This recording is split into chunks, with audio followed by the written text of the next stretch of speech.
everybody joining this latest installment of what we call Tech Talk. My name is Tim Brooks, and I manage vendor relationships for Tech Systems. I'm joined by my colleague David Andrews. A number of Tech Systems colleagues, fellow employee owners are on the call, and we often ask by our clients how we can keep them up to speed on the latest and greatest in technologies, and not just technology, but different, like what this call is about on sustainability, different initiatives that are related to technology. And so that was kind of the birth of the Tech Talk series. And so we host these once a month, and we want to try to stay in front of things that are out there and help you stay in front of them as end users and security professionals within your organization. So we also post these on our YouTube channel, which David will do once this thing is over. And we encourage you to be interactive. If you have a question, please go ahead and put it in the chat. At the end, there will be some time for Q&A, and if you want to speak, unmute your mic. And we always encourage you to turn on your camera so we can have a more interactive conversation if you're comfortable doing that. So without any further ado, make sure I covered all my housekeeping items. I think so. Okay. This afternoon, we have the pleasure of hosting my good friend, and I mean that sincerely, Constantine. I'm going to Tremouliaris. Did I say that right? Nailed it. All right, great. With ASSA ABLOY, good friend and really wonderful resource for Tech Systems and all of our clients. He's very knowledgeable, and he's a lot of us, we think of ASSA ABLOY as like metal frames and doors and locking hardware, but he's taken a different spin today with a discussion on sustainability and how you can reach sustainability goals, help your company reach sustainability goals through locking hardware. Who'd have thunk? So without further ado, Constantine, I'm going to turn it over to you. Awesome. Welcome everybody. All right, let's make sure we're sharing. We're sharing? Yes. Awesome. So again, or I guess again for some of us, and for the first time for everyone joining this afternoon, I like to do some housekeeping of my own and kind of really lay the groundwork and explain who ASSA ABLOY is. I think most of us in the security industry had heard of ASSA ABLOY, but coming as a former integrator myself, coming over here, I learned a lot about what ASSA ABLOY is, and I didn't realize, again, like Tim was mentioning, doors, frames, sure, but there's so much more, and we're gonna talk a little bit of that before we get into it. But we are the global leader in access solutions, right? We operate on every continent. I mean, we don't operate in Antarctica, but we do have things in one of the research facilities. Right now, I think we're closer to 58,000 employees with the acquisition of HHI. So that's Kwikset, Baldwin, Feister, and the Spectrum Home Hardware Group, and sales in the 12 billion. So here are a list of some of the companies you might recognize that we operate in the Americas. I think some of them ones that I like to point out that a lot of people are often shocked by or didn't know prior is Ameristar, right? Large fence company, Life Safety Power. A lot of their logos still don't say ASSA ABLOY underneath them, but we have owned them for a few years now. They have a great solution. VingCard, which all of us have used when checking in and out of hotels. And there's just a lot of different, HID, HES, and a lot of stripes, and we're more than just the Sargent and Corbin Russwin that you guys most people are probably used to seeing. Yale oftentimes shocks people as well, or they didn't know. So I'm part of a group called Door Security Solutions, which really is just like a group of some of the ASSA ABLOY companies that got together, and rather than individually focusing on sales and marketing, they pool their money into almost an internal rep firm, if you will. It's kind of an odd way of doing things, but it's been our approach to North American or to the Americas since 2004, and it seems to work for us. So these groups have gotten together and they pay into this group called the Door Security Solutions. Now, that doesn't preclude me from helping you on any of our other offerings. It's just this is kind of the core business of the Americas for my group. But one thing that I like to say with ASSA ABLOY is we're never multiple steps away from somebody. So if you need something about a hinge that only one company makes, and it doesn't matter how crazy it is, I'm only going to be one person removed from them. It's never going to be hard for me to get you in contact with them. There's no steps or sitting on hold. I mean, it really is as simple as getting to whoever your ASSA contact is, whether it's me or I can get you connected to somebody local, because I'm in Georgia. But we really are really close, and we all communicate. I mean, it'd be hard for me to find somebody at a company I didn't know, or I couldn't get in contact with quickly. So a lot of what we're going to talk about today is, yes, doors, frames, and there's a lot of slides in here about all different types of sustainability, and I did provide this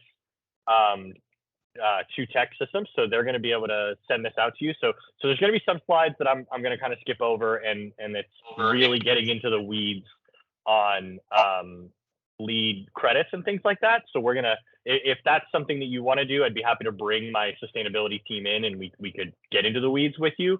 But most of the slides are going to cover what you need to know, so they'll be provided to you, and if you need specifics, feel free to reach out. But what I definitely know the most about, what's easiest for me to talk about, is going to be the sustainable access control solutions and that side of the business. And that's our intelligent locks and things like that. And this is a list of some of the integrations that we have. I'm sure this list is already outdated. Every day I feel like we're adding a company. And I want to say the last sheet I saw was 79 integrations. And 60 partners. So, we offer multiple technologies. So a lot of these companies are going to have more than one integration to some of the stuff that we offer, as we are a global company. And then as far as verticals, we do take a vertical approach to North American sales. So we do have education teams and government teams and healthcare teams and hospitality teams. And we even have intelligent traffic solutions person who is dedicated to going after securing traffic cabinets. So whether it be a Super Bowl or a president visiting somewhere where the city is worried about controlling that somebody could get on the city network through the traffic cabinets or anything like that. I mean, we offer solutions for all kinds of openings. We like to say that we're not a door company anymore. We secure openings.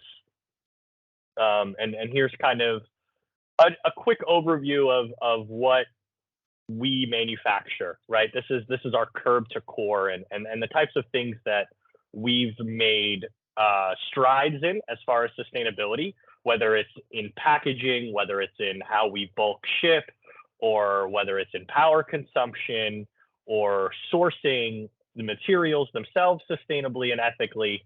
All of the things you're going to see here, we have products that have made those commitments, and we have all of the documentation that I can provide if anybody's looking for anything in particular. We're going to touch on mostly it's going to be on power consumption things today, because that's my world and what I am the most comfortable talking about. But we can definitely get someone else to talk about any of these other things that you see, if that's something that you feel you would benefit from. And again, there's a bunch of extra slides based on what you'll need if you want to put together a presentation internally to talk to your sustainability team and any internal initiatives that you guys may have. Awesome. And I like to point this slide out because sustainability really is right there with our core values and beliefs. ASSA ABLOY has had a rocket ship approach. We use that kind of shape for how we go after business and how we prioritize things. And I believe getting sustainability added in there right next to core values and beliefs really it's true to us. It's true to how we feel and how we operate. I believe our commitment to the EU is by 2026 we'll be or 2027 have a carbon zero footprint. We already have a carbon zero footprint factory in Berlin, Connecticut. A full solar farm built on site, and we actually produce more power than we use there. So that's pretty exciting. Again, very basics of understanding what lead credits are, and I'm sure this isn't the first you've heard of them, but for this presentation where you're really gonna where these products are really going to help is definitely going to be in these two categories: energy and atmosphere, and materials and resources. That's definitely going to be where we can make a difference. And this is also just kind of pushing you past the boundaries of the front door, right? It's sustainability is about the whole system. It's about how can we do more things in more places to deliver and achieve our sustainability goals. And we play our part in that, and we play a bigger role than some may realize. And this is talking about windows and doors and frames and just the impacts and things that can go into the calculations for environmental considerations as far as air conditioning and how your doors and frames can really improve energy consumption in HVAC and environmental parts of your building. And again, the part that I'm most comfortable with here, we have the PoE locks. In the Southeast, which is where I'm out of, I don't know of a platinum LEED certified building that doesn't use some kind of a PoE controller at the door for access control. So what we've done is we've created a PoE lock with the controller built in. So you have everything that you need all built into the door. You run PoE straight to the door. And these can be worth up to 18 points, depending on how you deploy them in your building and go after your goals that way. And we're going to get more into that later. But I'm going to start with the basics of what I mean when we're talking about intelligent solutions and intelligent locks. When I'm going to turn on my pointer. So these are all the peripherals that could be at a door for an access control system, right? So you have your server, it goes over the internet, talks to the panels, which then has a power supply, and you have your reader interface. So the reader interface is going to talk to some kind of a request to exit, whether it's in the handle, whether it's motion, whether it's a button.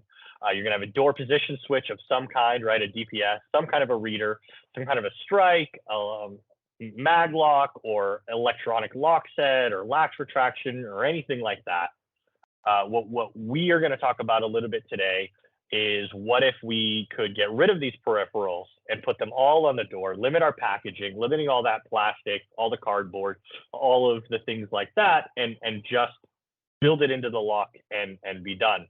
And there's a few different solutions we're going to talk about with integrated Wiegand, which is where it's really simple, right? You still need all of these peripheral parts, right? But you don't need the peripheral devices at the door. So what we would do is we take all of those, put them into a lock set. You still wire everything the same way as if you would with like a banana cable or whatever you've traditionally used. And all of the card reader, the door position switch, the Rex, and the electronic lock set are all built into one. And that is still going to be at that like 15.5 watts consumption of power. So not a huge power savings when you keep the rest of the system in place, but that can be decent.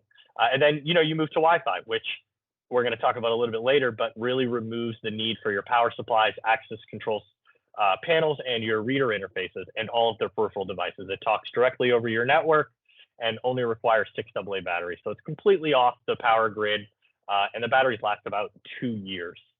And then what we consider the best path forward when it comes to sustainably deploying access control, PoE really is that world where we're at 7 watts is the absolute peak. So that's a complete inrush of swiping the card, unlocking the lock, doing a download all at the same time. That's going to be your 7 watts. Most of the time, it's sitting at like just under 4 watts. I think it's 3.84. While it's resting on the door, pulling a download, things like that. Just hanging out on the door, knowing its schedule, knowing who can get in and out, and again, that's considerable savings in power, and we're gonna talk more about that a little bit later. But so I like this slide because it while we're talking about the packaging and all of the things that you can save by buying all of the devices into one, a lot of times you don't, that's like a lot of long-term savings and power consumption, things like that. But there's really a day one savings too. If you look at what a drawing would look like at a traditional door of access control, the amount of conduit needed, the amount of wire needed, the amount of labor needed to get that installed versus if you were to install PoE, it really is considerably less of an impact on your building, on your conduit consumption and wire and all of those things needed when you're building a building. And it's about getting comfortable with and understanding the moving of money from Division 28 and 8 and where all of that goes, where you need to realize the cost savings of all of this conduit may produce a little bit of a more expensive lock, but then you have the long-term cost savings of long-term ownership of the lock. So it's about getting ourselves comfortable with understanding moving money from one budget to another to save money overall. And this is just another slide for you if you need to kind of talk about what that looks like for integrated access control, where there are no peripheral devices at the door and everything's all built in. So with integrated Wiegand, which is when you're gonna still need your access control system, you still need the controllers, you still need the power supplies, you still need the panels, but you're gonna run everything to the door, and everything's gonna sit on that door: the reader, the door position switch, the REX, the lock set. What we've made is some Electrolinks cables, which sounds proprietary, but I promise you it isn't. It's a standard Molex connector that you can go to any computer store and buy. And if you break a connector, they're readily on the shelf at any computer repair store. And what the reason we've done that is, you can see here, this is what hinges have traditionally looked like in EAC. If you want to run an electronic lock set, this is the hinges we've been forced to use for many years. So this is what we've designed with the use of the Molex connectors. What we've also designed is a piece called the WT2, which it's only like a couple $100 and you can buy it at ADI or anywhere. And it just plugs into the wall, and you would unplug one of these Molex connectors and you plug it right in, and it lights up, and you can read the card and it'll tell you, the format on the card if it's reading the card. You'll have buttons to unlock the lock, check the door contact, make sure the REX is functioning, try to unlock the lock and make sure it actually opens, and give you a lot of testing. And we sell these to end users all the time. If they have a lock shop or they have somebody in their IT department that just doesn't want to have to rely on calling their integrator for every little thing and would rather know, oh, I need to call a locksmith versus, oh, I need to call my access control provider. This box just, goes over, they plug it in, they go, okay, the lock's functioning, but I'm still having a problem unlocking the door. I'm going to call my integrator and get them out here to look at the access control system. Or, hey, I've powered it up, but the lock's not functioning. I'm going to call a locksmith. Things like that. And I like to throw this slide in here when we're talking about the integrated wired products. This is a pretty special project that I've been a part of since the beginning. This is our OSDP version of our server cabinet lock, and we did a pretty special integration with Software House, where they wanted to find a way to get skinnier in data centers, right? In order to deploy a traditional row of cabinets, sometimes, right? This, whether it be 16 cabinets or whatever, a lot of times we were taking up 8U of space, which, if anyone's familiar with a cabinet, I mean, that's a lot of space to dedicate to just controlling access in and out of cabinets. That's not controlling access to the room, nothing like that. That's just the cabinets. So what we've designed and we came up with was a way to daisy chain OSDP locks and have them communicate via the same ports on the Software House panel. So Secure can fit into a 2U space now and do the same 16 cabinets front and back with 32 locks, or 32 locks if you're just going to do the front door. And that's a really smooth deployment. And I'd love to talk to anybody more about that if they're so inclined in the future. And we're going to talk more about Wi-Fi, but this is a really generic slide if any of you want to try and throw it into a presentation internally, talking about how easy that deployment can be. And again, this is kind of a slide talking about just how simple it is to deploy PoE, the very few parts that are needed, and talks again about that 85% less standby power over traditional access control, and how we're a maximum of 7 watts at initial inrush of a card swipe. And to put that in perspective, right? We have, if any of you are in charge of the cameras in your facility, you know, there's PoE, there's PoE plus, PoE plus plus, and all of those different acronyms and things like that. 7 watts is PoE. I mean, that is as low. We can pull that from any switch off the shelf. You can go to Walmart and buy a PoE switch that's going to provide like 15 watts per port right out of the box. So 7 watts is absolutely nothing. And that is our IN220, and there's that 3.84 for standby wattage. And then, you know, we like to mention, you know, we do own HID, right? So HID does go into their modules are what make the readers on our locks. So a multi-class SE reader is going to obviously read any of the HID credentials, right? But we are in our partnership with Leaf, so we do integrate to the open standard of Leaf and many of the other credentials. And if there's ever a question, if any of you are sitting there thinking, oh, I wonder if this reads my credential, feel free to reach out or get me one. We have a lab spun up in Atlanta and all over, really. And we can let you know whether, hey, we can read this part of the card, but we can't read that part or whatever, or you know, anything like that. But we can definitely look into that for you, and we'd be happy to. Here's a great slide that talks about more than just the power, but also the carbon footprint due to packaging and all the different, you know, things that go into deploying access control. That cost of $2 a year in power. This study was done prior to the pandemic, and power costs have really fluctuated since then. So I'd love to see where this is at now. I bet it's even more drastic. But I think this is a great slide to kind of just understand what the difference is between traditional and how much power it's drawing all year long on that door versus going PoE, and over the ownership of how long you're going to A, own the lock, but B, how long it's going to be under warranty.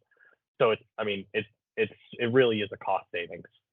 It's a factor of 10. Yeah, right. Factor of 10 on the power. That's pretty significant. Yeah. So again, we don't talk about this one too much when it comes to sustainability, the Aperio lock, because it does require the panel and the controller, which, you know, the other sustainable options try not to. But with Wi-Fi, I'm going to kind of get into the differences a little bit right now, because this is the easiest slide to do it on. When you have PoE, it's connected to the switch on the network, talking to the software at all times. That's, you know, plugged in, hardwired. It's an online lock. If you deleted a credential, it immediately deletes from the lock. With Wi-Fi, because just the nature of Wi-Fi is very power hungry, that lock only is going to check in once or twice a day. So that's for server down communications. Now, if somebody were to break in that door, swipe their badge, or do any kind of lock initiated command, which is literally touching the lock in any way, that's immediate communication to the server, wakes up, gets on the network, talks, everything's immediate. As far as schedule changes or this person's credential, this person was fired, this person was hired, those types of things we generally set up to happen at midnight. So they, you know, but where I say they happen at midnight, I can also set that up for, say, on an invalid read. So you hire somebody, you tell them to go to their office, they go, they swipe their badge. They weren't in the system when the lock did the download at midnight. It's going to say, okay, I have an invalid read. Let me check in. Let me get a new fresh download. You know, 15 seconds later, the person swipes again. The lock has now seen that they've been added because the invalid card activated a server check-in, and then it lets the person in. So really a minor inconvenience that you'll very rarely deal with in order to deliver the absolute cheapest deployment of a lock, where it sits on your existing network. You drill a couple holes in your door, and you have a full access control system on that door. So, you know, there's pluses and minuses to everything, but this is where kind of Aperio comes in, which is a global technology, and we're going to get into that in a second. But it is going to give you that wireless ability. The 6 AA batteries on the back, nothing proprietary, go to Walgreens or CVS and buy the batteries. It doesn't matter. Just don't use lithium ion in order to keep the UL listing. So what Aperio allows you to do is have all the benefits of an online lock, immediate check-ins, all the, you fire somebody, the lock knows within 10 seconds, things like that. But you still do need that access control panel and controller, and then a hub that we make that talks to the controller. And that hub can talk to anything from 8 to 16 to 32, and even some companies have done a 64-to-1 ratio with their integration. So it really can be pretty light deployment. And unlike some of the other hubs on the market that use Bluetooth technology, so you'll walk through a college campus sometimes and you look up and there's a hub every 8 feet. We can do 75 feet and 2 construction walls comfortably. I've seen them go over 300 feet, but all the paperwork's going to say 75 feet, 2 construction walls. But line of sight, I've got one in a jet hangar, and as long as they don't park the jet directly in the way, it goes 300 foot to the back door. And again, this is both the Wi-Fi and the Aperio, both wireless locks that run on 6 AA's. You get 2 years of battery life on a traditional door that's being opened 20 times a day or something like that, which is traditionally where you'll see these deployed. Anything like a front door or something like that, we tuck you into a more hardwired approach. But like I said, Aperio is a global technology. I think we have 17 brands worldwide that make some kind of an Aperio product. And this is where we get into that. We're not a door company. We're an openings company, right? We have cabinet locks and server cabinets, and this cabinet lock right here can be deployed, I want to say 18 different ways that it can go together. And a lot of times we've seen this in hospitals that want to do a complete patient experience where there's only one nurse in the room with the patient at all times. And then if they need medications or anything like that, they've got an iPad, they can request them. On the outside in the hallway, another nurse will run meds to the room, swipe at the K100, keep the chain of custody on the meds at all times, put them into a cabinet like you see here, and then on the other side in the room, you'll have another side to that cabinet with a K100 where the interior nurse is swiping to receive the medication. The patient experience isn't interrupted, and you see that a lot at psych hospitals or things like that, and it's really catching on, and people really like it. The DL100 is pretty brand new. If any of you came to our booth at ISUS, we had it in the showcase. It is that traditional 3.5-inch mortise pocket that Adams Wright has been making since storefronts were invented, right? That dead latch mortise has been around forever. Now we make an Aperio lock that fits right into it. That wire, that dotted line you see, is actually pretty long. So that reader can be mounted there. If that cylinder was a little lower, it could have been mounted here, or it can even be mounted here between the handle.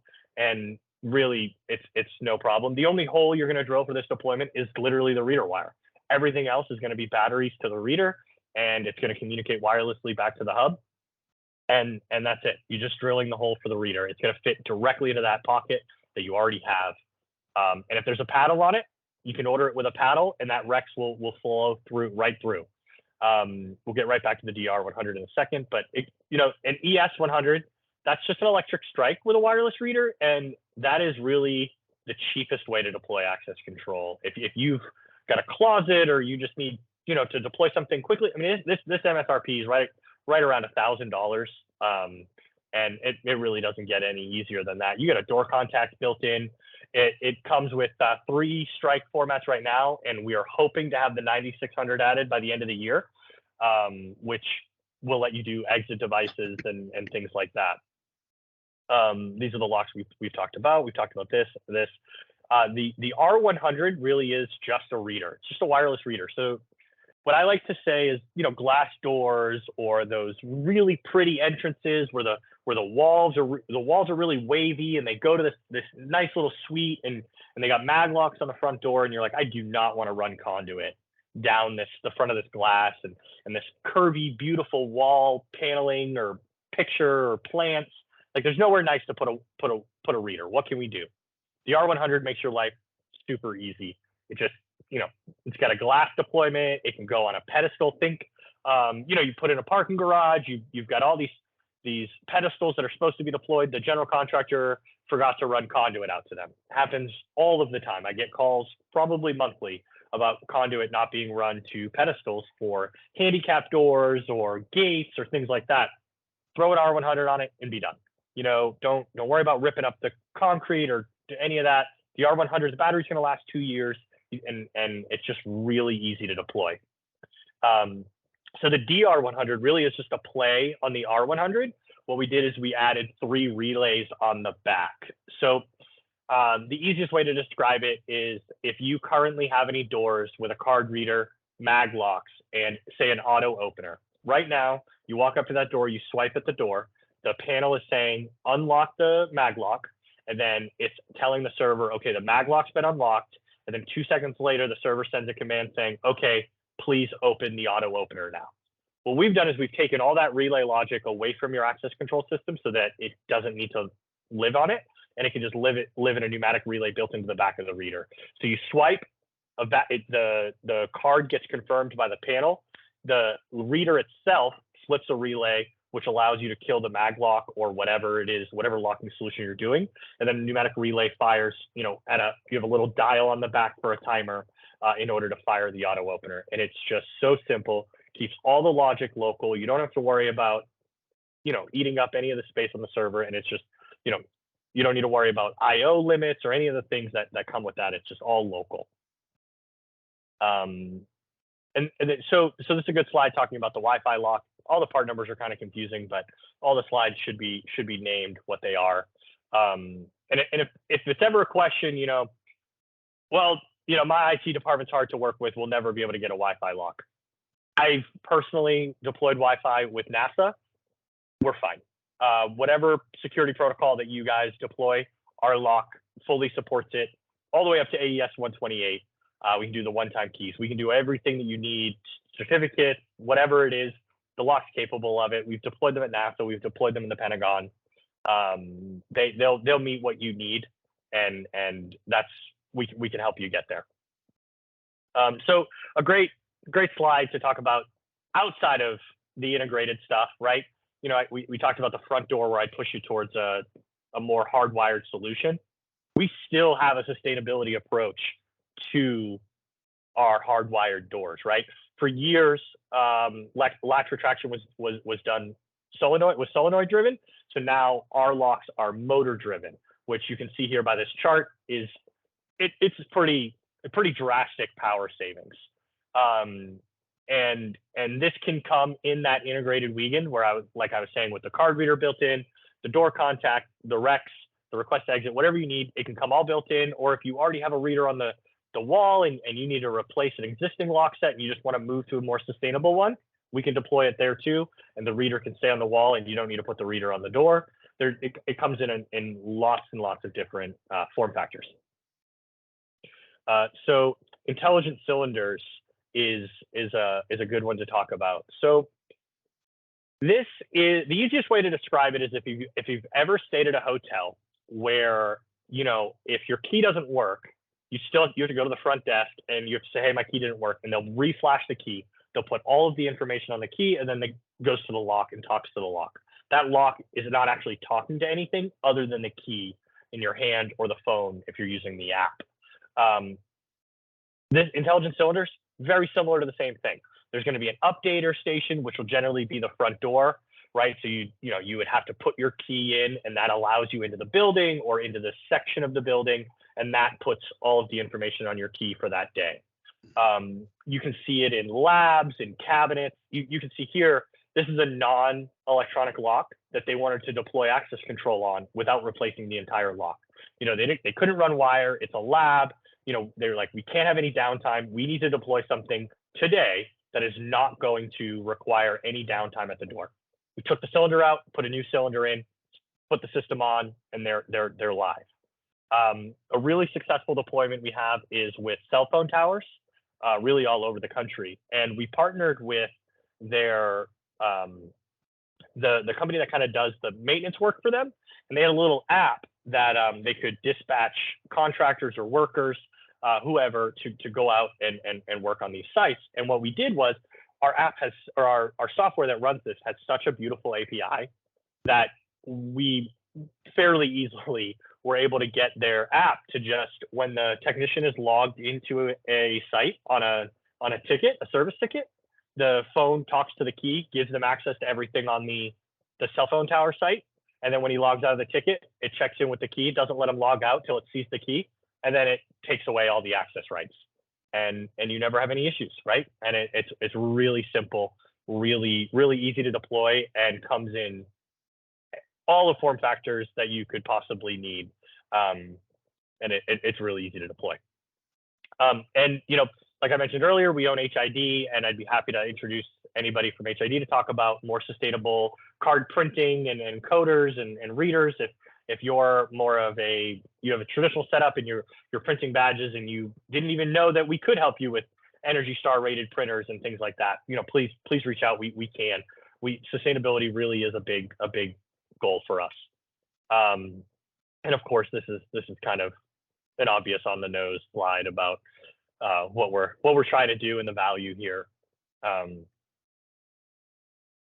And we talk about some of the points and allotments and how that all works. And there's quite a few slides in here for any of you that are looking for really specific use cases of where we can help, and feel free to take a slide out, send it to me and say, I need more information on this. And we've got a whole team of people that are far more capable of speaking to how the points get divvied out and how we can help you build a new building and things like that.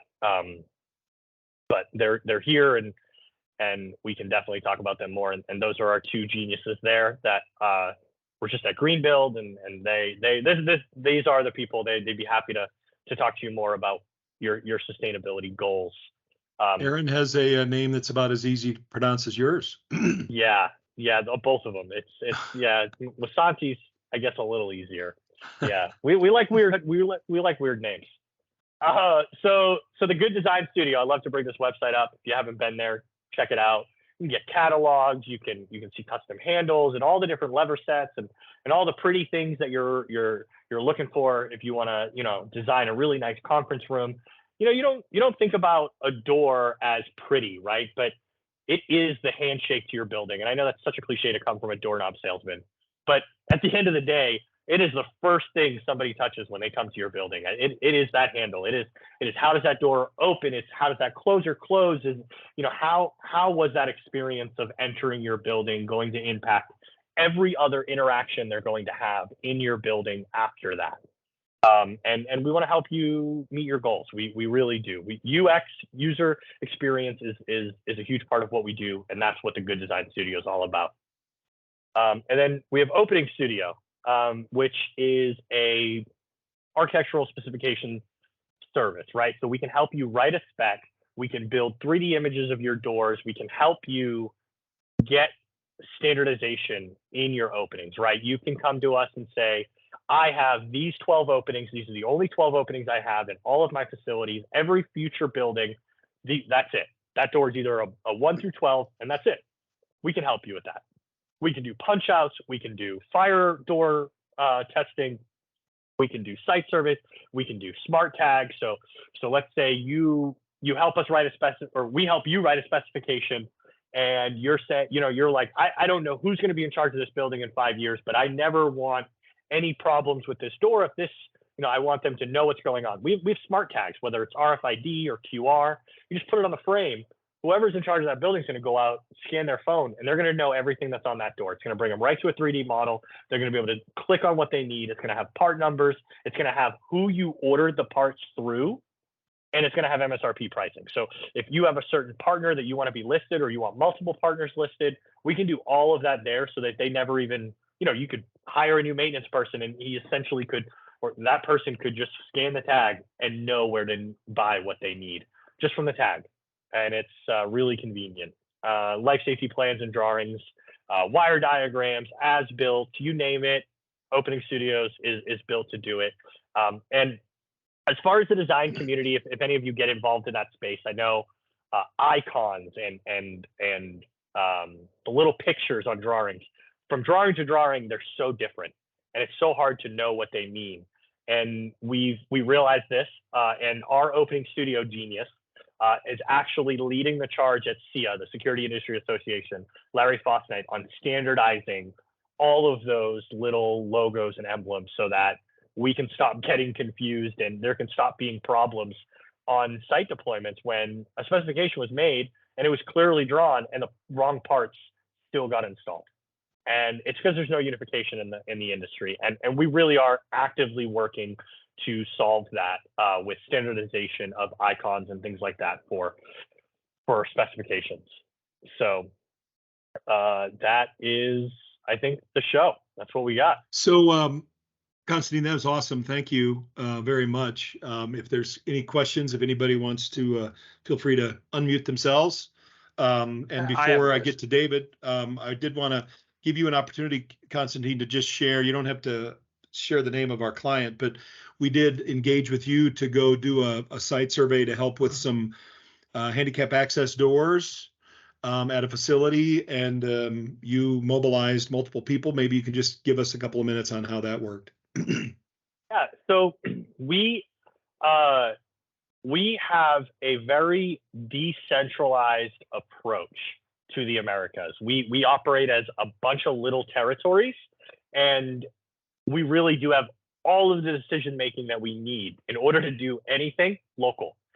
So I'm in Georgia, right? I have a 26-person team local to Georgia, Alabama, and Tennessee, right? And we cover Georgia, Alabama, Mississippi, Tennessee. So we have 26 people that are not commissioned salespeople or anything like that, right? We work for factories that sell through a channel that'll never sell anything direct. I've never sold anything to tech systems. I've never sold anything to an end user, right? We sell through distributors and channels like that, but we understand that there are things that are needed, right? Fire codes are complicated, and you know, deploying wireless locks into a building is scary. You're like, what if I don't buy enough hubs?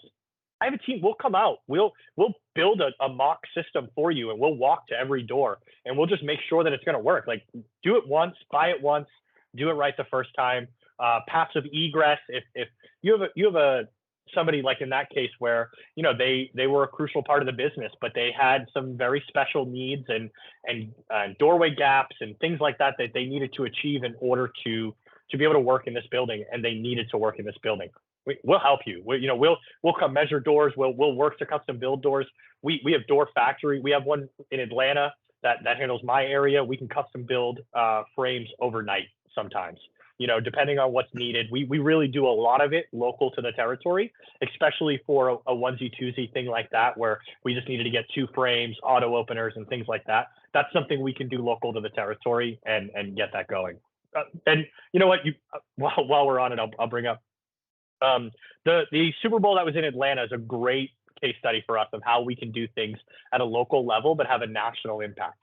The Secret Service approached us worried about the city of Atlanta's network and its vulnerabilities with their new traffic lights, as they were all operated with these PoE devices that were all local to these devices at the intersection. And those cabinets could be unlocked with a $2 key you could buy on eBay that everybody has. It's like an EK2 or whatever. Everybody has it.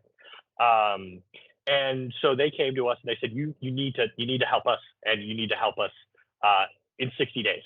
So we had to, you know, deploy this completely new vertical that we had never even looked at, build cabinets. We were building them in the back of our showroom and building them in the morning and deploying them in the afternoon to get 2-mile radius around the Falcon Stadium in secured cabinets so that the network couldn't be at risk for any kind of an attack during the Super Bowl.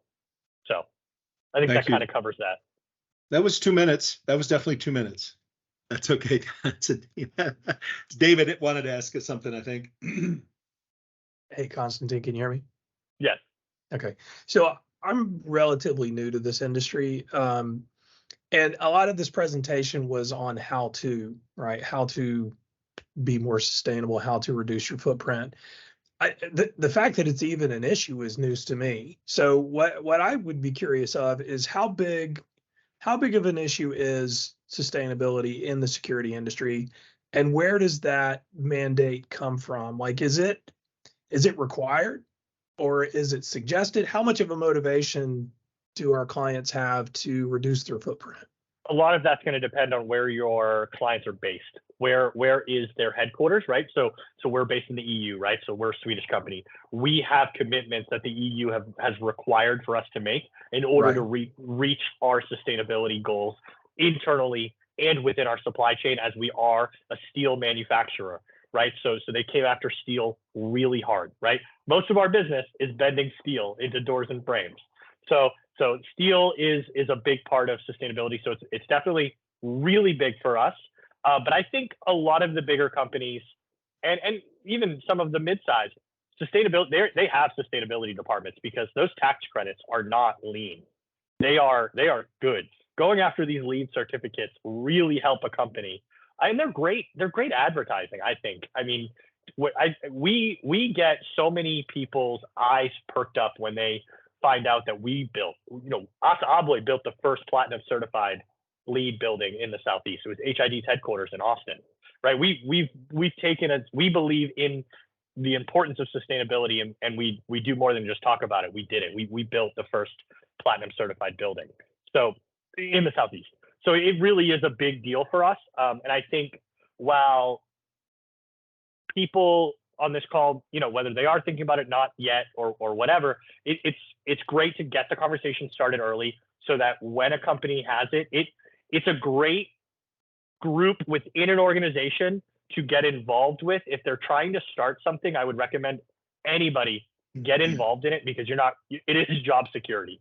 It's only going to get more important. There's not going to be a day in 5 years where they go, okay, we're done with our sustainability goals. If you can get in with the sustainability team and help them achieve their goals, you're going to be a big part of your organization's future, because it's only going to get more important. Those tax credits, those tax initiatives, those recommendations are only going to turn into mandates. And we just want to help you, or have you know that we're here, we're thinking about it, we're prepared. We're not going to be, scrambling around trying to meet these. We're building the products today. We're deploying them today in your building. And when you may not even know that we've deployed them in your building, you come to us, we do a site survey, and we go, look, you're missing out on these tax credits because we've already helped you reach these goals by lowering your power consumption in this building. And that's kind of, I think, a roundabout way of answering your question. No, that's really interesting. I think I might follow up with you. I have a lot more questions around that. It seems to me like that would be fertile ground for some online polls and social media, and that subject matter stuff you and I have talked about, Tim. I mean, this is new to me, so it sounds interesting. Tracy Blackwell, welcome. How are you? Hi, how are you? Good. I do have a question. Do you have any anti-literature risk card readers? So card readers would know. Lock sets, yes. HID would make an anti-literature card reader, yes. So technically ASSA ABLOY does make it. My side of the business, we make an anti-ligature lock set. We call it the behavioral health lock set now. Do you have I make it cylindrical now as well. Brand new. We make it cylindrical and mortise. Okay. So I'll get with Tech Systems regarding to the hardware, because that's mostly my business. Mm-hmm. Is that part is regarding to psych and infant safety. So the cylindrical lock is like 40% less weight now, because I don't know if you've seen the old mortise behavioral health locks, but I mean, I don't go to the gym, I just carry those around. But the cylindrical ones now are much lighter, just as durable, and they fit more form factors. So we can now go into your building and fit more of the doors with that lock set. And we are on our Gen 3 of that lock, and it is, I believe, we've made big strides. I know the original anti-ligature stuff was not great. It didn't deliver. While it didn't deliver on what the whole industry didn't deliver on what it set out to do. And that's always like my thing is I loved at the end of a project to be like, okay, let's go back to the day one presentation, and we go to that one, and then we go, did we do that? We didn't, but we did now. So the new one does do what you're looking for. Yeah, because the one we have now, it gets stuck. Yep. and it leaves the door unlocked. Yep. So we Yeah, always have that- to fix it. That's not There good. was such a focus on not being able to wrap a rope around it and not on long-term use case.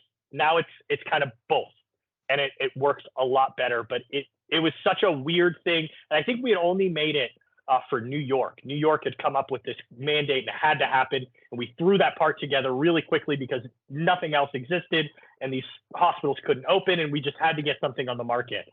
But now we are, I think, 12 years removed, on its third iteration, and it really is a pretty neat product. Thank you. I appreciate that. Absolutely. Any other questions from anybody? I don't see anything in the chat or in the Q&A, but we thank you, Constantine, for your time, and it was very informative. And I hope anybody from the TSI team that's still on the call have any questions or comments or observations from some other use cases before we wrap this up. So I was curious, Tim, this is Joey. Is there any integration or future integration plan for other companies' mobile badging? So what type of mobile? Specifically, Safe Trust is a company. So is that a Bluetooth or an NFC credential? It's a Bluetooth. It's a Wi-Fi reader. Yeah. So the thing with Bluetooth is there's no industry standard Bluetooth antenna. So everybody uses their own. Mm-hmm. And there is no way that I could build that many different types of locks. I don't know if any of you have ever seen our part numbers, but I'm not adding more letters to it. It's They're long enough already. Yeah, they're long enough already. Bluetooth, short answer, no. We read HID Bluetooth and we read Linnell Bluetooth, Blue Diamond. That's it. And we don't read both. It's one or the other because it requires a dedicated antenna to read a Bluetooth credential. And it's proprietary to the card. We own HID. We do HID Bluetooth. Just the easiest way to look at it, okay? NFC does have industry standards. We read NFC out of the box, ready to go. You don't need to do anything. And I have my NFC credential. Oh, it's blocking it out on my phone, on my watch. At the booth at ISUS. You ever want to see it? I'm scanning my watch to unlock any of the locks. NFC. Well, the nice thing is if you have it on your phone, if you just walk up and present your phone to the reader, it'll open up on your phone automatically. Yeah, and with Apple, your phone doesn't even need to be on. Your phone could be dead, and the card's still going to work for 40 days because it burns to the chip. Android can't do that, or Google can't do that, but Apple does own the technology on that. But yeah, it burns to the chip, and we can read NFC. So again, that is a problem for the next 24 months. I believe 2 years out, everybody's going to be on NFC. Bluetooth is going to die. It is not superior. It is inferior in every way. What about the long range stuff, like for gates and things like that? Isn't that like the single use case for Bluetooth where they're kind of hanging on? Sure. Okay. Yeah, but then you're not going to put my lock set on it. Okay, but like for NFC, I mean, there's maybe ways to overcome that for longer range.